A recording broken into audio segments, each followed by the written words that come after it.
হরে কৃষ্ণ, রাধে রাধে। সুধী কৃষ্ণ ভক্ত, গৌর ভক্ত, হরিভক্ত, আমার মা সকল, বাবা সকল, আপনাদের প্রতি প্রত্যেকের চরণে আমার সশ্রদ্ধ প্রণাম। প্রণাম জানাই আমার সাধুগুরু বৈষ্ণব মণ্ডলীর চরণে। বলুন আপনারা কেমন আছেন? আশা করি প্রাণ গোবিন্দ রাধারানীর কৃপায় সকলেই ভালো আছেন। তো আজকে আপনাদের সামনে যে পালা প্রসঙ্গে আমি আস্বাদন করাতে চলেছি, যে শ্রী চরণ দাসের সেই তত্ত্ব সারামৃত জ্ঞান ও মঞ্জুরি থেকে নেওয়া 18 মোকাম তত্ত্ব কথা। এটা একদম গুরুত্বপূর্ণ ভিডিও। আপনাদের কাছে অনুরোধ করব, ভিডিওটা একদম স্কিপ করবেন না, করজোরে মিনতি করি। কারণ প্রত্যেকটা জীবের এই দেহের মধ্যে কোথায় কি আছে জানা প্রয়োজন আছে। আমরা যে মনুষ্য জীবন ধারণ করেছি, এই দেহটা যে আমাদের নয়, এই দেহটা যে হচ্ছে নশ্বর দেহ। প্রাণ গোবিন্দ একে পরিচালনা করছে। তাহলে প্রাণ গোবিন্দ কোথায় থাকে? না মন্দিরেও নয়, না বৈকুণ্ঠেও নয়, না আকাশেও নয়, না বাতাসেও নয়।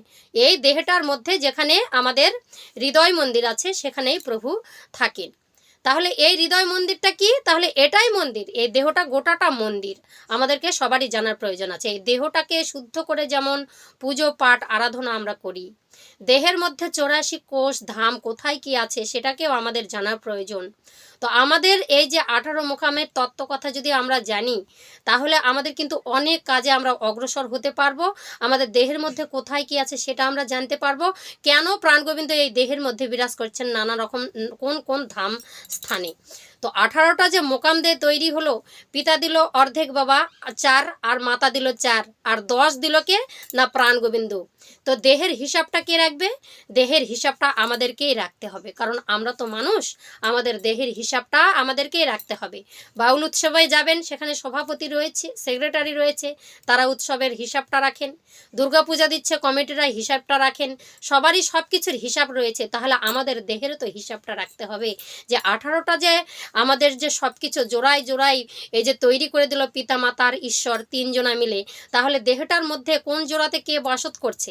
ভগবান কেনই বা এই দেহটাকে বেছে নিলেন বসত করবার জন্য? অন্য অন্য তো জীব আছে, সেখানে না করে এই মানব দেহটার মধ্যে 18টা মোকাম দিয়ে যে তৈরি হলো, সেই দেহটার মধ্যে কোথায় কি বাসত করছে, তাহলে সব কিছু আমাদের জানা প্রয়োজন আছে। এই দেহটাকে যদি আমরা জানতে পারি, যেই জীবনটা আমাদের যাবার কালে এত কষ্ট হয়, লাঞ্ছনা হয়, যাওয়ার সময় আমাদের মৃত্যু যন্ত্রণাটা ভোগ করতে হয়, অনেক দিন ধরে বিছানাগত হয়ে আছে বাড়ির পরিবারের যে কোনো একজনা বা গ্রাম প্রতিবেশী, তার কর্ণমূলে গিয়ে দৌড়ে গিয়ে ওই যে 4 যুগের হরিনাম আর এই 18 মোকামের কথা, 4 যুগের হরিনাম দিয়েও যদি না প্রাণ পাখিটা যায়, তাহলে জানবেন এই দেহের মধ্যে অনেক রকমের পাপ রয়েছে। যে পাপগুলো আমরা মানুষের দেহটাকে আমরা নিজের দেহ ভেবে করে গিয়েছি, কিন্তু এই দেহটা আমাদের নিজের নয়। প্রত্যেকটা দেহখণ্ডের মধ্যে ভগবান বিরাজ করছে। তাহলে এগুলো যদি আমরা জানতে পারি, তাহলে পাপ কর্ম আমরা করতে পারবো না। সাধন ভজনের পথটা আরও আমাদের কুশল হয়ে যাবে। তাই প্রত্যেকটা দেহের খণ্ডে খণ্ডে আমাদের ভগবান বিরাজ করছেন। কোথায় কে বিরাজ করছেন, কেমন করে বিরাজ করছেন, আমরা এই কাজটা করলে কি ক্ষতি হতে পারে, সব কিছুর হিসাব কিন্তু আমাদেরকেই রাখতে হবে। তো আমরা কি হলো, প্রথমে আমরা ছিলাম কোথায়? না পিতার মস্তিষ্কে। কামাবেশে এলাম আমরা কোথায়? মাতৃ জঠরতে। সেখানে শাউলাকারে নিরাকারে একটা দেহের গঠন ধরেছি।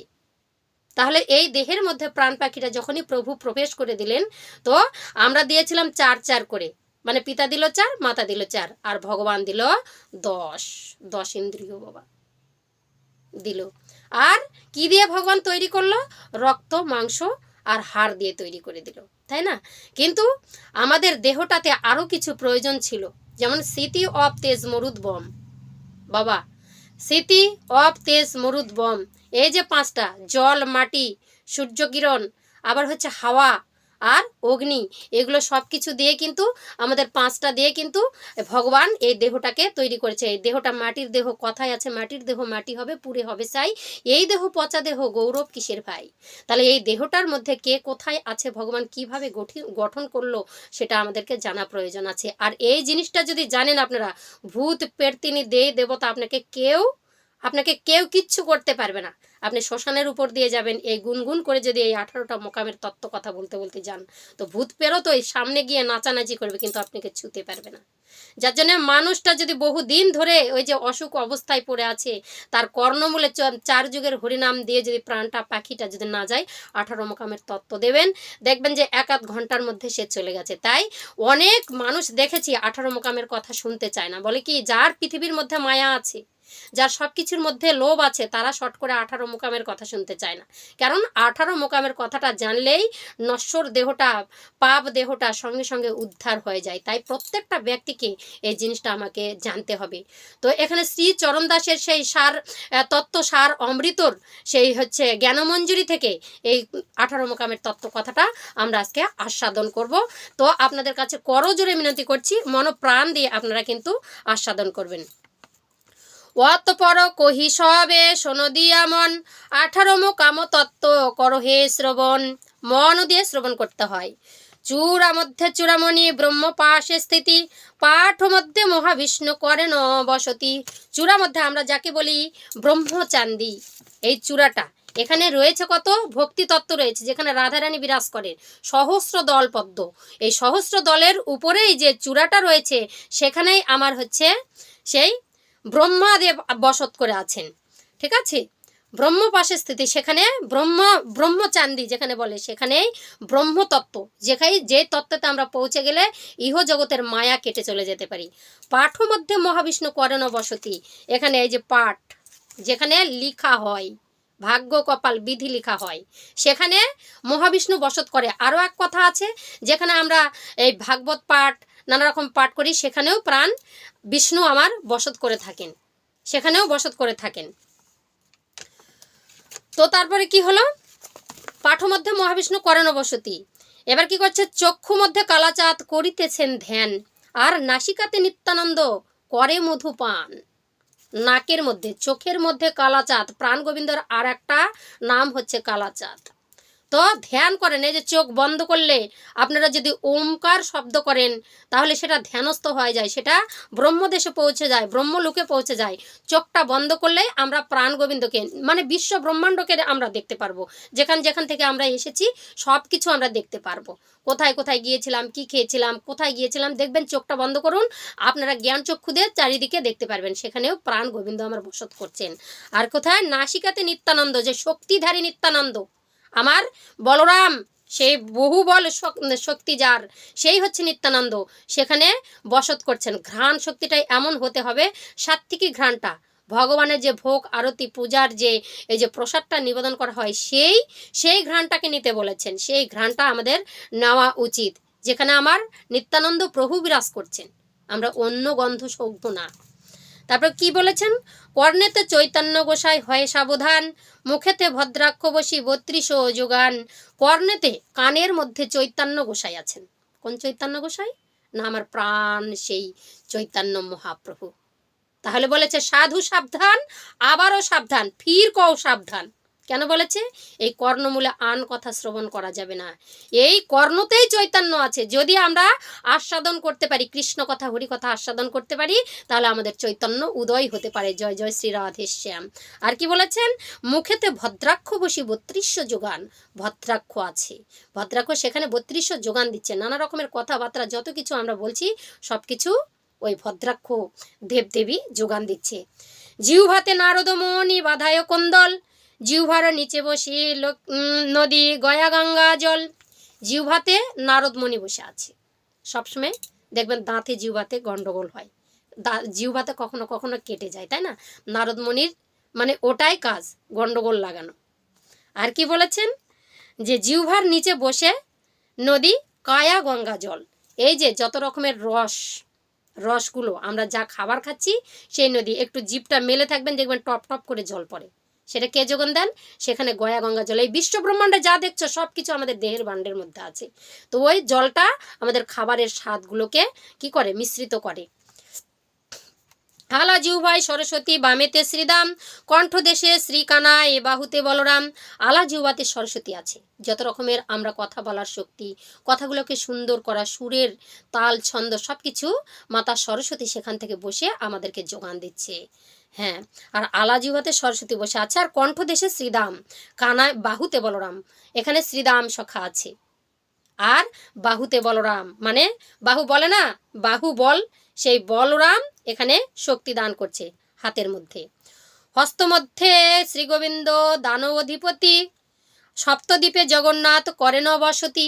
হস্তমধ্যে শ্রীগোবিন্দ, হাতের মধ্যে আমার প্রাণগোবিন্দ আছে। আমরা সকাল সকাল যদি হাতটাকে একটু লক্ষ্য করে চোখে মুখে বুলিয়ে যেতে পারি, তাহলে আমাদের প্রাণগোবিন্দের কৃপা লাভ হয়। যার জন্য মন্ত্রই আছে, ঘুম থেকে উঠেই যদি বলেন করাগ্রে বসতে লক্ষ্মী কর মধ্যে সরস্বতী করমূলে তু গোবিন্দ প্রভাতে কর দর্শনম, সমুদ্র বসনে দেবী পর্বত স্তনমণ্ডলে বিষ্ণুপত্নী নমস্তভ্যং পাদস্পর্শ ক্ষমস্বমে। কেন বিষ্ণুপত্নীকে? সেখানে ভগবান আছেন, আর লক্ষ্মীর বিষ্ণুদেবের কৃপা পেতে গেলে মা লক্ষ্মীর আরাধনা করতে হবে। হাতের মধ্যেই হস্তপতি হয়ে বসে আছেন প্রাণগোবিন্দ আমার। সপ্তদ্বীপে জগন্নাথ করেন বসতি। আচ্ছা, নাভিমূলে ব্রহ্মা সদা করিতেছে লীলা, আর লিঙ্গে মহাদেব বসে লয়ে চন্দ্রকলা।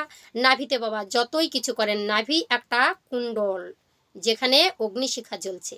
এই নাভিটা দেখবেন যখন কবর স্নানে পোড়াবেন, যখন চিতাতে উঠিয়ে দেবেন, ওই নাভিটা পড়ে না বাবা। ভগবানের নাভিটাও পড়েনি, যেটা আজকে তোমার হচ্ছে পুরীতে জগন্নাথের সেই প্রাণ প্রতিষ্ঠিতা করা আছে নাভির মধ্যে স্থাপিত করে। তো নাভি কখনো পড়ে না। নাভি মূলে ব্রহ্মা সদা করিতেছে লীলা, লিঙ্গে মহাদেব বসে লয়ে চন্দ্রকলা। যে লিঙ্গ আমরা পুজো করছি সেটা হচ্ছে মহাদেবের লিঙ্গ, প্রত্যেকটা পুরুষ মানুষের ভিতরে আছে। আচ্ছা, গুজ্জদ্বারে বসিয়া আছে নাড়ুয়া গোপাল, কামিনীর সঙ্গে কেলি বড়ই রসাল। তাহলে গুজ্জদ্বার পায়খানাদার প্রস্রাবদার, সেখানে কে বসে আছে? নাড়ুয়া গোপাল।